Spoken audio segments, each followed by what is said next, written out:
What is going on YouTube? It is Essa here and welcome guys to another player career video which I have for you today. And this episode guys, I must say is a frustrating episode. The games that I played didn't go down too well, and just a quick recap of the last episode, that didn't go too well either because you obviously got injured, and the games we played we didn't do too well. Those games you played for England, we actually scored, and in terms of the playing in the England shirt, and we're not doing that bad, which is kind of odd in saying that because normally it's the other way around. Normally we do well at Man United, and then we do not too good at England, but it's the other way around. And unfortunately, we're just not scoring goals at Manchester United, and we're suffering from a bit of a goal drought, which I did try and fix in this episode, but unfortunately failed. I think I only scored one goal, and so unfortunately, it isn't like the best of episodes. So I do apologise for that, but I did try my best, but unfortunately just couldn't succeed in this episode. So we had our game here. I think it was the quarterfinal. I think it was. I think this is the second leg of the quarterfinal of the Europa League, and we did win the first leg 4-1. I think it was. So obviously we had that big cushion, and we didn't. There wasn't that much pressure on us. So even if we basically lost, it would still be okay. Because we would still go through to the next round. So didn't have the best I've saw here. Lindegaard going in with that challenge and obviously getting a red card, and that obviously opened up our defence. And you can see they did grab a goal there right before half time. We were 1-0 down. We weren't playing very good, but I wasn't worried because, like I said, we were up 4-2 now. It was on aggregate, so we still had that 2-0 lead, 2-goal lead over them. And obviously Spartak were looking for that goal back. Trying to get the pressure on. They did get one back here very late, 90th minute. They well turned, but obviously, being in the 90th minute, it is a little bit too late. And in the end, we did go on to lose that match 2-0 to Spartak Moscow. But obviously, on aggregate over the two legs, we did go on to win 4-3. And you can see it wasn't the best of match performances from the team and from the player, again a 5.8 match rating. And you can see you guys, Inter Milan didn't win that game against Tottenham, so it seemed as if that we would verse Inter Milan in the semis. But unfortunately, it seemed to be some sort of glitch, and we actually seemed to be on the other side of the tournament tree. So we were kind of swapped around. So we wouldn't verse Inter Milan, which is kind of odd. And if it doesn't make sense to you, then I will show you later on in this video where we do go on to face the team. So hopefully I'll be able to show you then. So we had a very big game here in the Premier League against Chelsea. Unfortunately, as a player we weren't playing. I don't blame the manager for not picking us because, like I said, we're not playing too good at the minute. So like I said, it was a big game because both of us are very close, and both of us are obviously fighting for the similar positions. And you can see Brady got a very late goal here. Well, not very late, but still a late goal.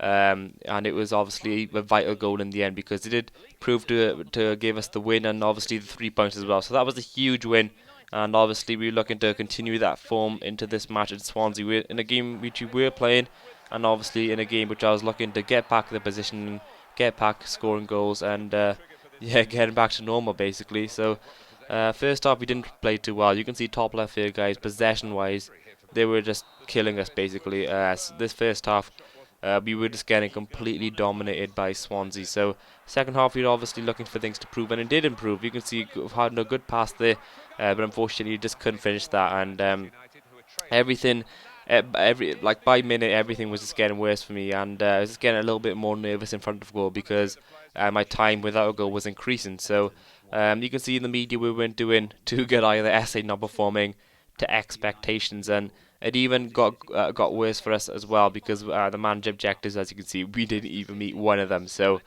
we just weren't on good form basically, and it just wasn't. We just weren't doing too good at this time, which isn't the best of time because we are at the final last few games of the season now, and it certainly is a time which I think we got to do good, because I think if we do good now, then we should be able to push for the better offers then in the summer. So we had a FA Cup, I think semi-final it was. Unfortunately, we weren't playing. This was an FA Cup game against Leicester, and you can see it was one also. We did go on to the extra time, but I think Rooney did get the penalty there in the 96th minute, and thankfully he did score. He seems to be very reliable this season on penalties. I think he's only missed one all season, so he's very good at penalties. And in the end, it did prove to be the winning goal. So we were through to the final in the FA Cup, which is obviously very good to see.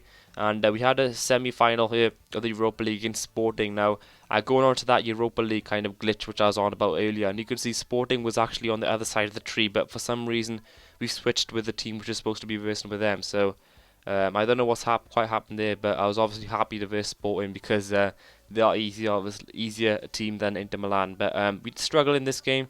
You can see we did finish 1-1, but it wasn't that bad of a result because we were away, obviously, and obviously being away in the Europa League, we do get the away goal, which I think does count in FIFA. I'm not too sure, but hopefully it does count on FIFA. So going on to here, our next Premier League game against West Ham.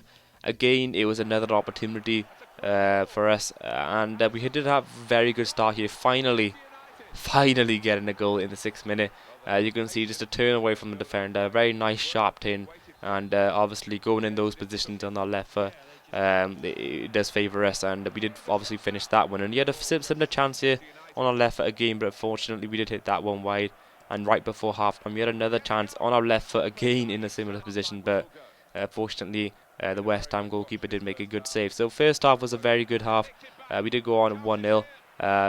1-0 into that second half, and you can see, guys, I think that should have been a penalty. Here's another look at it, but unfortunately FIFA these days does things like that to you, and I hope they do fix the impact engine in FIFA 14. It does cause a lot of problems. Obviously, sometimes it can go away, sometimes obviously it can go against your way, like as it done there. So I hope they do fix it in FIFA 14, because it can cause a lot of trouble, especially online, but it does really piss you off. But obviously it didn't do much damage to me in this game because you still got the 1-0 win. 6.7 match rating, which isn't that good, considering we got the goal as well. I hope they do fix the match rating in FIFA 14, because I'm finding as a player, sometimes your match rating just jumps up and then just suddenly just jumps down, even when you're doing like the right thing. So I hope they do fix that in FIFA 14, because it would make obviously player career a lot more realistic, and it's basically make you it'll basically make you have a look at the match rating, and your match performance is a lot more realistic. So hopefully they can fix that in the new game. And you can see a second leg of the semi-final of the Europa League. We did win comfortably 3-0, so we were through to the final in the Europa League, which again I was very happy about. We were in 2 finals now in the FA Cup and Europa League, and obviously our next priority now was the Barclays Premier League. And we're not doing too good in the Premier League, which is a bit odd in saying that, because normally Manchester United are a team which does very good in the Premier League, but I think the problem's been for us this season is just not getting the points against the smaller teams. I mean, in the big games when we versed the Chelsea, Liverpool's, Tottenham, who are in first and doing brilliantly, we've beaten them all of them. And for some reason, we're versing teams like Wigan, who, no disrespect to Wigan, no disrespect to teams like these, but these simply we should be winning against them because the level of opposition. But unfortunately, we're just not getting the points against them, and I think that's the reason why we're down in 5th, and it's cost us a lot of points as well. So we were versing a Newcastle here. Unfortunately, we weren't playing in this game. I wasn't complaining because we're obviously not playing too good either. So you can see Kagawa got a goal in the 27th minute before half time, and it looked like a very quiet second half. You can see nothing much happening, but Young did get a red card, but Makeda did score a minute later, and that is how the score ended. A 2-0 victory in the end, and that's going to wrap it up for now, guys. And this is the games I'm going to show you in the next episode. So we've got three Premier League games, 4 Premier League games left, and then we got the Europa League final and the FA Cup final against Liverpool. So hopefully we should win all of those games. That's what I'm aiming for now. I'm aiming for all wins in those games, and hopefully we can pick up some very good player performances as well. So just to finish off now, I am going to show you how the Premier League table looks, and obviously the Premier League table, or the Premier League, is where we're struggling at the minute. So I want to show you guys this. So Spurs are on 75 points, so we're down in 4th now, so we're not doing too bad in the Champions League spot. Obviously 67 points, but we are on level with Liverpool with the superior goal difference. So I don't think we can get the title now, but it is still, I think, mathematically possible. Obviously the realistic target now is to get that Champions League spot, which I think will be great because obviously this year we were in the Europa League. So if you want to see these final games, guys, please be sure to give this video a like to show your support, and obviously subscribe so you don't miss that next episode where we will obviously end the season. And please feel free as well to share your thoughts in the comment section below. And yeah, guys, I'll see you now in the next video. Thanks for watching. Bye bye.